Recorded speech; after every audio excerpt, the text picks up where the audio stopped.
тук.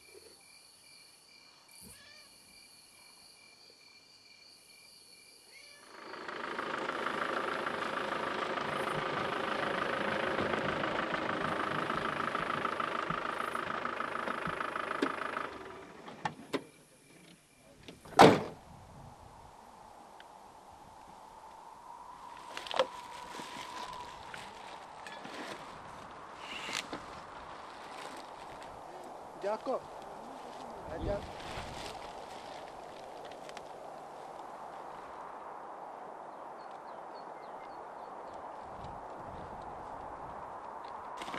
Орко, гума! Гума! Нема?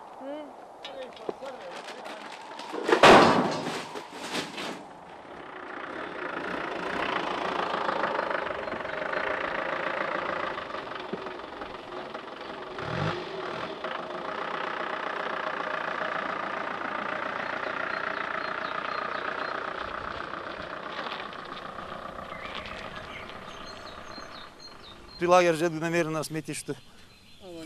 Може ли да стане? Не става. То трябва малко по-голямо лагерче. Колко по-голямо? Ей тук. Къде? Той лагерче не е за тук момченце. Цяла контра ще вземем в клас. Не можеш да го развиш сега. Не можеш. Защото другата страна.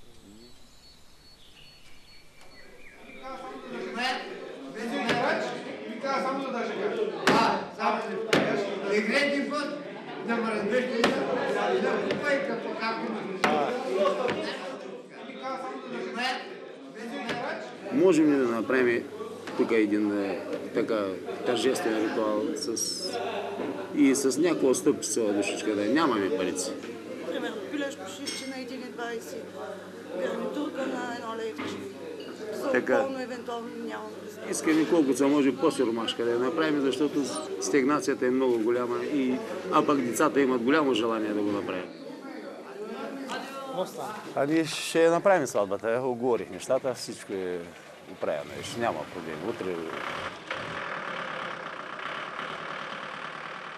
И на мен ми се иска сватба и бебе, ама дома ми за сега е тази лечебница. За животни. Ало? Отец Игнатий, добър вечер. Извинявай пак за безпокойствието, приятелю. Как можем да направим там с тази река, която минава през селото? За растителността, бе.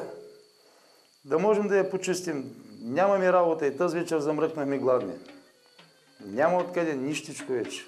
Просто не можем да смогнем и това.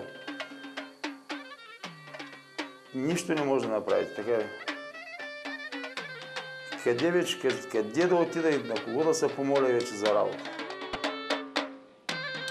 Ти възложи на главите им венци от драгоценни камъни, искаха от тебе живот и им даде във веки веков. Амин. Ти, Марийке, съгласна ли си Светлин да стане твой съпруг? Да. Ти, Светлин, съгласен ли си Марийка да стане твоя съпруга? Да.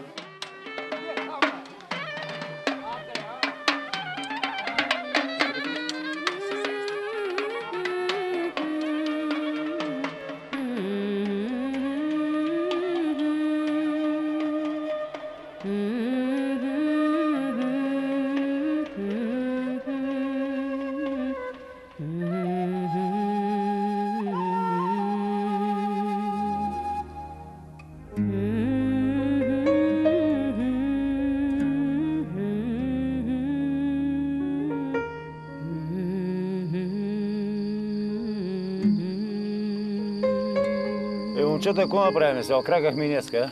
Да. Окрагахме, ама за утре нямаме лебица. На 2-3 места днеска се опитва да търся работа. Работа няма и утре. Ще живеем за други ден, ама утре какво да направим? Охлюви. Все едно охлюви. Охлювите, ако има хубава дебела руса, може... А пък... Ще извадим. А? Ние ще дадем Чакай. по 1 лев, дето от охлювите, дето сме събрали за хляб. Да има. По колко сте събрали? По 1 лев? Тук са 2 лева. 2 лева. Тей?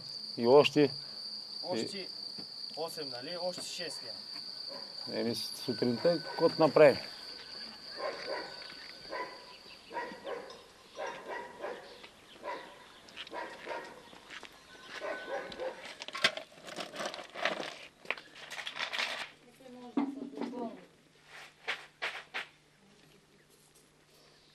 Пак ще има за 1 кило захар. Я себе сложа така.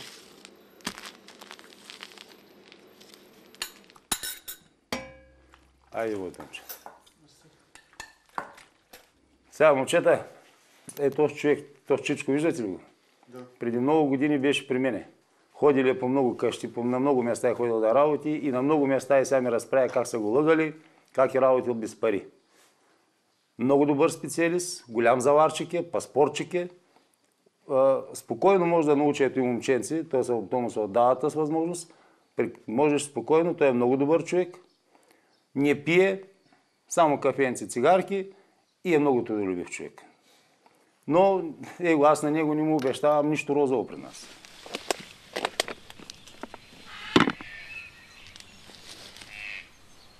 Ало, добър ден. За кого да предам? Абе, Христо Атанасов съм от Велико Търново.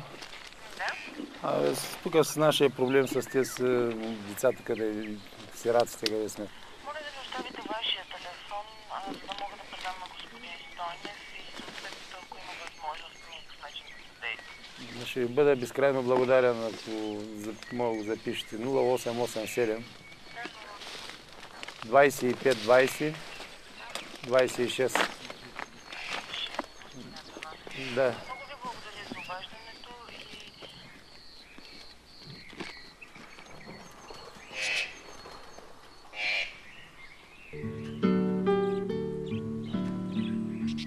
и... Тогава Славец се притисна по-силно към Шипа. Шипът допря неговото сърце и жесток пристъп от болка го прониза от глава до крака. Все по-люта беше болката и все по-буйна ставаше неговата песен, защото той пееше за любовта, която постига съвършенство чрез смъртта, за любовта, която не умира в гроба.